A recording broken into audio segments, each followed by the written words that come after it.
Welcome to Amresh Mondal tutorial channel. দেখো, class 9-এর third summative exam তার 12 নম্বর স্কুল রামকৃষ্ণ মিশন বিদ্যালয় নরেন্দ্রপুর। আজকের উত্তরটা করে দেখাচ্ছি। যারা চ্যানেলে নতুন অবশ্যই চ্যানেলটি সাবস্ক্রাইব করবে এবং ভিডিওটি ভালো লেগে থাকলে অবশ্যই লাইক এবং শেয়ার করবে। একের এক। দেখো, সার্বধাতুকের মাত্রার সংকেত কত এটা দেখে নাও কীভাবে করছি। সার্বধাতুকের মাত্রার সংকেত সার্বধাতুকে ইটা দিয়ে দেখে সমান সমান F by A into dv by dx. বলের মাত্রা হচ্ছে M L T to the power -2 L ক্ষেত্রফল L square into L into T to the power -1 by L. L L কেটে গেল, উপরে যদি এল স্কোয়ার উঠে এখানে এল আছে তাহলে হয়ে যাবে এল to the power -1 T to the পাওয়ার -2, এটা উপরে উঠলে প্লাস, তাহলে টি টু দি পাওয়ার -1। তাহলে প্রথম উত্তরটা পেয়ে গেলাম M into L to the power -1 T to the power -1। এটা এ, এটা অ্যান্সার হবে। পরের কোশ্চেন, 1 পিকোমিটার সমান কত? 10 টু দি পাওয়ার -13 -14 -12 -10।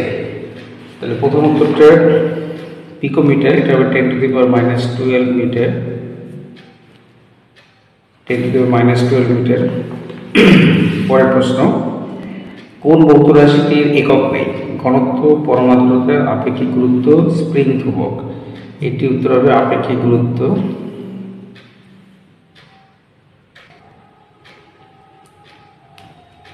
পরের কোশ্চেন 4 নম্বর, জলে কিছু জৈব পদার্থ দ্রবীভূত হলে জলের পৃষ্ঠটান কমবে, বাড়বে, অপরিবর্তিত না একই থাকবে, বা কোনটি নয়?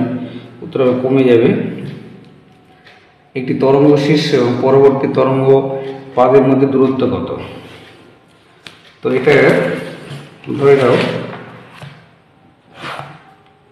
ধরো একটা তরঙ্গ যখন সৃষ্টি হচ্ছে এভাবে এসে আবার এভাবে যাই, তাহলে এইটা হচ্ছে তরঙ্গ শীর্ষ আর এটা হচ্ছে তরঙ্গ পাদ। এদের মধ্যে যে দূরত্ব, দুটো তরঙ্গ শীর্ষের মধ্যে দূরত্ব হচ্ছে ল্যামডা। ধরো এই যে দূরত্বটা হচ্ছে ল্যামডা টোটালটা, কিন্তু অর্ধেকটা তরঙ্গ পাদ এটা হবে অর্ধেক, অর্থাৎ এই দূরত্বটা হয়ে যাবে λ/2। অ্যান্সার হবে λ/2। এই যে একটি তরঙ্গ শীর্ষ পরবর্তী তরঙ্গ পাদের মধ্যে দূরত্ব হবে বিএফটা λ/2। 4 ডিগ্রি সেন্টিগ্রেডে জলের আপেক্ষিক ঘনত্ব কত? 1, 1000, 4280। এটা উত্তর হবে 1। একটি পরমাণুর মোট আধান -1, ইলেকট্রন দিয়েছে 18টি, 20টা নিউটন আছে। ধরো একটা এক্স পরমাণু, ধরো মাইনাস, এর মধ্যে এর ইলেকট্রন হচ্ছে 18 আর নিউটন হচ্ছে ধরো 20। তাহলে এই ইলেকট্রনটা যদি না থাকতো তখন ইলেকট্রন কত হতো? 17 আর নিউটন সংখ্যা হচ্ছে 20। তাহলে যতগুলি ইলেকট্রন হয় ততগুলি থাকে প্রোটন, সমান সমান প্রোটন। তাহলে প্রোটনও কত হবে? 17। অতএব ভর সংখ্যা সমান প্রোটন প্লাস নিউটন, অর্থাৎ 17 প্লাস 20 সমান 37। তাহলে অ্যান্সার হবে 37, 37 এ দেয়। প্রদত্ত কোন তথ্যটি হাইড্রোজেন পরমাণুর ক্ষেত্রে বোর তত্ত্ব অনুযায়ী সঠিক নয়? এটি উত্তর হবে, এই যে দেখতে পাচ্ছি ইলেকট্রনগুলি নিউক্লিয়াসের চারিদিকে যে কোনো কক্ষপথে আবর্তন করে। এটা হচ্ছে যে ইলেকট্রনগুলো একটা নির্দিষ্ট কক্ষপথে নিউক্লিয়াসের চারপাশে যে নির্দিষ্ট কক্ষপথ আবর্তন করে, এটা ভুল আছে, এটা সি অ্যান্সারটা হবে। প্রদত্ত কোনটিতে সবচেয়ে বেশি সংখ্যক কণা বর্তমান? 8 গ্রাম মিথেন, 4.4 গ্রাম CO2 এবং এটা হচ্ছে চিনির সংকেত 2 গ্রাম হাইড্রোজেন। তাহলে প্রত্যেকটা কত মোল আছে? আমরা জানি 1 মোলে অ্যাভোগাড্রোর সংখ্যা অণু থাকে, তাহলে মোল সংখ্যা যদি বের করে নিই, এখানে বলেছে 8 গ্রাম মিথেন, 8 গ্রাম মিথেন সমান সমান 8 বাই মিথেনের আণবিক ভর কত? কার্বনের 12, হাইড্রোজেন 4টে 16। তাহলে কাটাকাটি করলে হাফ, অর্থাৎ 0.5 মোল। মোল কাউন্ট করলে হয়ে যাবে উত্তর। তারপর বলে যে 4.4 গ্রাম CO2, তাহলে 4.4 বাই আণবিক ভর কার্বন ডাইঅক্সাইডের, কার্বনের 12, অক্সিজেনের দুটোর জন্য 16×32 আর 12 44, দশমিক করে দিলাম নিচে 10, 1/10 0.1 মোল। তারপর দিয়েছে এটা হচ্ছে চিনির সংকেত C12H22O11 সমান সমান এটাকে আণবিক ভর বের করবে 342 হবে। কার্বনের হচ্ছে 12, তাহলে 12 × 12 প্লাস হাইড্রোজেনের 22 × 1 প্লাস অক্সিজেন 11টা আছে, তাহলে 11 × 16 ওগুলো যোগ করবে, তাহলে দশমিক তুললাম নিচে 10, এটা হবে 0.1 মোল। আরেকটা পড়ে আছে 2 গ্রাম হাইড্রোজেন, তাহলে 2 গ্রাম হাইড্রোজেন হচ্ছে 2 বাই হাইড্রোজেন আণবিক ভর 2, তাহলে কাটলে 1 সমান সমান 1 মোল। দেখতে পাচ্ছি সব থেকে বেশি হচ্ছে 1 মোল হাইড্রোজেন। মনে রাখবে 1 মোলে অণুর সংখ্যা হচ্ছে অ্যাভোগাড্রোর সংখ্যা 6.022 × 10⁻23, এটা 0.1, এটা 0.1, এটা 0.5, তাহলে উত্তর হবে 2 গ্রাম হাইড্রোজেন। তাহলে অ্যান্সার পেয়ে গেলাম কোনটিতে অণু সব থেকে কণার সংখ্যা বেশি, তাহলে উত্তর হবে 2 গ্রাম হাইড্রোজেন। প্রদত্ত কোনটিতে বিস্তৃত মাধ্যম তরল নয়, এটি উত্তর হবে তোমার কুয়াশা। কুয়াশার বিস্তৃত মাধ্যম হচ্ছে গ্যাসীয়। কোনটি অক্সি অ্যাসিড নয়, নাইট্রিক অ্যাসিড, অক্সিজেন আছে, সালফুরিক অ্যাসিড, ফসফরিক অ্যাসিড, এটা উত্তর হবে hydrochloric acid. HCl hydrochloric acid এই সংকেত, এখানে কোনো অক্সিজেন নেই। জলের নমুনায় লবণটি উপস্থিত থাকলে ওই নমুনা থেকে অস্থায়ী ক্ষরতাকে সম্পূর্ণভাবে দূর করা যায় না। Calcium bicarbonate, calcium carbonate, ferrous carbonate, এটা উত্তর হবে ম্যাগনেসিয়াম বাইকার্বনেট। অ্যাসিটন এবং মিথাইল অ্যালকোহলের মিশ্রণ থেকে উপাদানগুলি পৃথক করা যায় কোন পদ্ধতিতে, এটা উত্তর হবে আংশিক পাতন, ফ্র্যাকশনাল ডিস্টিলেশন বা আংশিক পাতন। পরের প্রশ্ন, সাইক্লোন ক্রিয়ার দুটি শর্ত লেখো, গ্রুপ বি এক একটা, এটা দেখে নাও। তো যে তরলকে স্থানান্তরিত করতে হবে সেই তরল দ্বারা নলটি পূর্ণ হতে হবে, 1 নম্বর শর্ত। 2 নম্বর হচ্ছে যে পাত্র থেকে তরল স্থানান্তরিত করতে হবে তার তরল তল অপর যে পাত্রে স্থানান্তরিত করা হবে তার তরল তল থেকে উচ্চ থাকবে। এই দুটো পয়েন্ট লিখে নেবেন। পরের প্রশ্ন, এইচপি মানে হর্স পাওয়ার, অশ্বক্ষমতা, ওয়াটের মধ্যে কী সম্পর্ক? 1 হর্স পাওয়ার সমান 746 ওয়াট। কার্জিন বলে একটি উদাহরণ, এটি দেখে নাও। কার্জিন বল, এইটা উদাহরণটা লিখে দেবে। হাটে সুটকেস ঝুলিয়ে যদি সমতল রাস্তাতে হাঁটা যায় তবে এক্ষেত্রে অভিকর্ষ বলের অভিমুখ আর সুটকেসের সরণের অভিমুখের সঙ্গে লম্বভাবে থাকে। এই অভিকর্ষ বল দ্বারা সুটকেসের প্রকৃত কার্য শূন্য, অর্থাৎ এক্ষেত্রে অভিকর্ষ বল হচ্ছে কার্জিন বল। ঠিক আছে, স্ক্রিনশট নিয়ে নেবে। অভিনব 134 পাতায় আছে।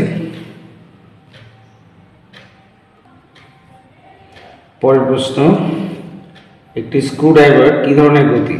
এটা স্ক্রুড্রাইভারটা ঘোরে এবং কিছুটা এগিয়ে যায়, এটা হচ্ছে ঘূর্ণন প্লাস, এটাকে আমরা বলি মিশ্র গতি।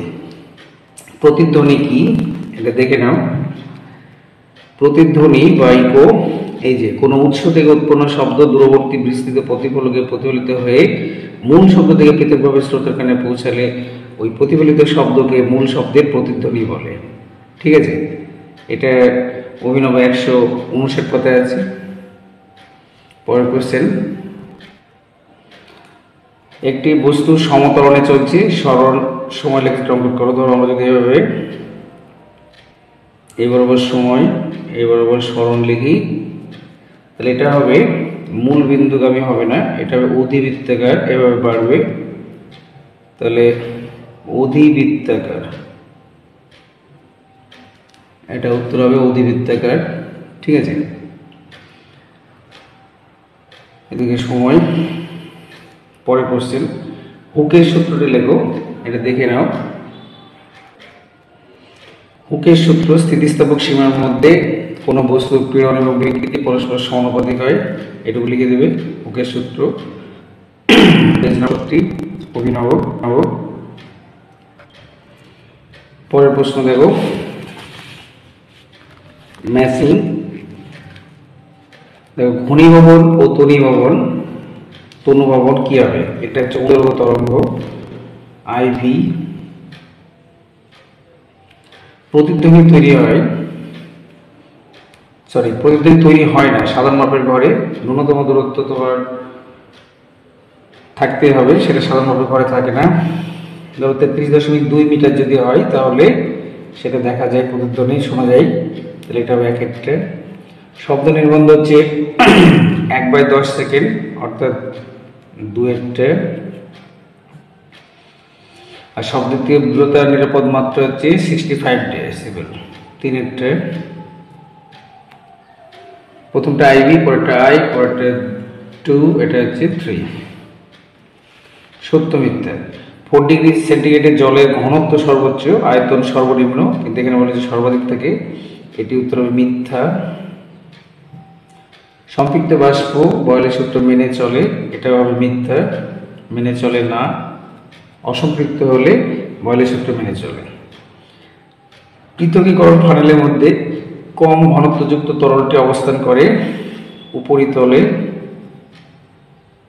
উপরিতলে বা উপরিস্তরে, ঠিক আছে। পারমুটেট কি? এটা দেখে নাও। এটা হবে তোমার যে পদ্ধতিতে রজন ব্যবহার করে জলের স্থায়ী ক্ষরতা দূর করা হয়, অর্থাৎ ক্যালসিয়াম 2+ ও ম্যাগনেসিয়াম 2+ আয়নগুলিকে ক্লোরাইডের সাথে বিনিময় করা হয়। আরেকবার বলছি, পারমুটেট পদ্ধতি হচ্ছে যে পদ্ধতিতে রজন ব্যবহার করে জলের স্থায়ী ক্ষরতা দূর করা হয়, ক্যালসিয়াম 2+ ও ম্যাগনেসিয়াম 2+ আয়নগুলিকে ক্লোরাইডের সাথে বিনিময় করা হয়, ঠিক আছে। পরের কোশ্চেন, ধনাত্মক আয়ন বিনিময়কারী রেজিন পুনরুদ্ধারের জন্য ব্যবহৃত যৌগটির নাম কি? এটা হচ্ছে মাঝারি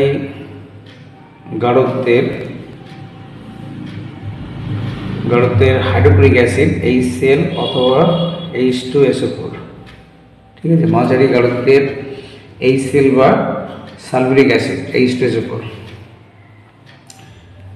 পরের কোশ্চেন, উদ্যাগী পদার্থ কোনটি? উদ্যাগী হচ্ছে যে কার্বন কাঁচা সোডা Na2CO3 10H2, এখান থেকে 10 অণু জল বেরিয়ে যেতে পারে, ঠিক আছে, এটা লিখে দেবে। উদ্যাগী পদার্থ হচ্ছে সোডিয়াম কার্বনেট 10H2। পরের কোশ্চেন, কেলাস জল কি? তোমার কেলাস জল, এটা দেখে না। এই যে লিখেছি, জলের যে সংখ্যক অণু রাসায়নিকভাবে বিশেষ রাসায়নিক অনুপাতে কেলাসে সংঘবদ্ধ থাকে তাকে কেলাস জল বলে। একবার বলছি, জলের যে সংখ্যক অণু রাসায়নিকভাবে বিশেষ রাসায়নিক অনুপাতে কেলাসে সংঘবদ্ধ থাকে তাকে কেলাস জল বলে। যেমন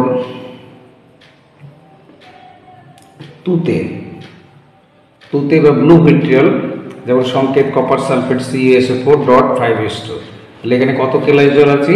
5 রকম। পরের কোশ্চেন দেখো,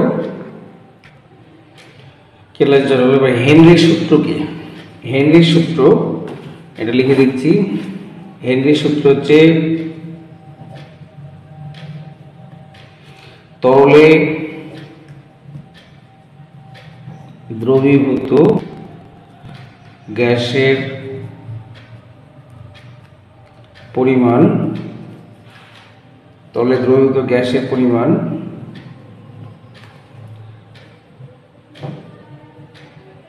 তরলের উপরে সেই গ্যাসের আংশিক চাপের সাথে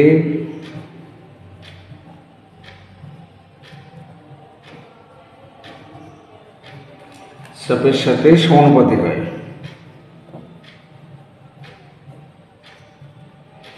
তরলে দ্রবীভূত গ্যাসের পরিমাণ তরলের উপরে সেই গ্যাসের আংশিক চাপের সাথে সমানুপাতিক হয়।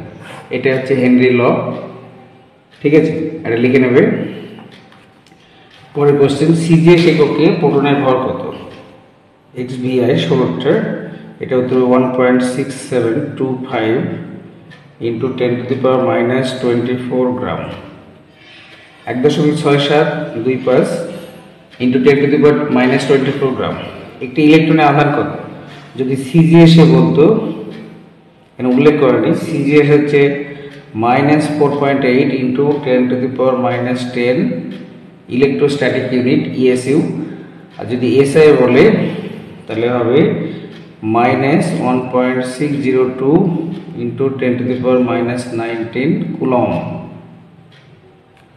1.602 হবে ইন্টু 10⁻⁻19 কুলম। এটিপিতে 10 গ্রাম হাইড্রোজেন গ্যাসের আয়তন কত? তাহলে দেখো, এনটিপিতে মনে রাখবে H2 হাইড্রোজেন আণবিক ভর কত? 2 গ্রাম। তাহলে এনটিপিতে 2 গ্রাম H2 গ্যাসের আয়তন হচ্ছে 22.4 লিটার, ওটা মোলার আয়তন। 2 গ্রাম হাইড্রোজেন গ্যাসের আয়তন হচ্ছে 22.4 লিটার। তাহলে একে কত, 10 কত, এটা নিয়ম করলে হয়ে যাবে। তাহলে এটা ভাগ হয়ে যাবে 22.4/2 সমান 22.4/2 ইন্টু 10।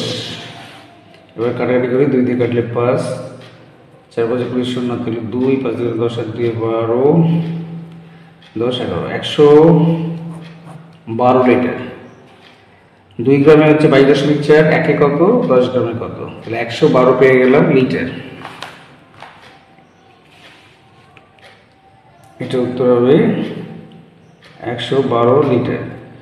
একই শর্তে 1 মোল O2 এবং 1 মোল অক্সিজেন দ্বারা অধিকৃত আয়তনের অনুপাত কত?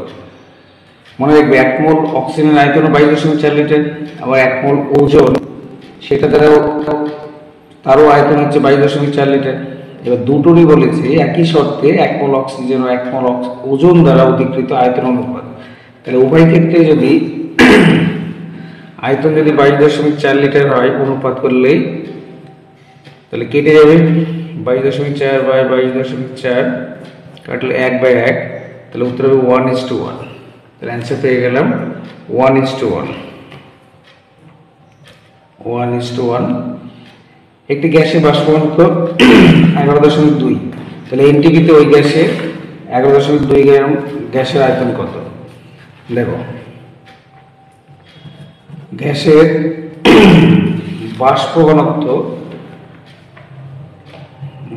ঘনত্ব হচ্ছে 11.2, তাহলে গ্যাসের আণবিক ভর কত হবে? আণবিক ভর সমান হচ্ছে 2 গুণ বাষ্প ঘনত্ব, অর্থাৎ 2 দিয়ে 11.2 কে গুণ করতে হবে, তারপরে 22.4 গ্রাম। এবার এনটিপিতে 22.4 গ্রাম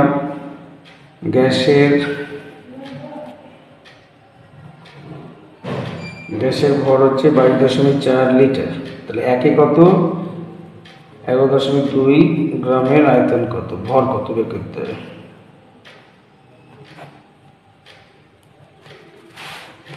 এটা জাস্ট কাটাকাটি করলে হবে,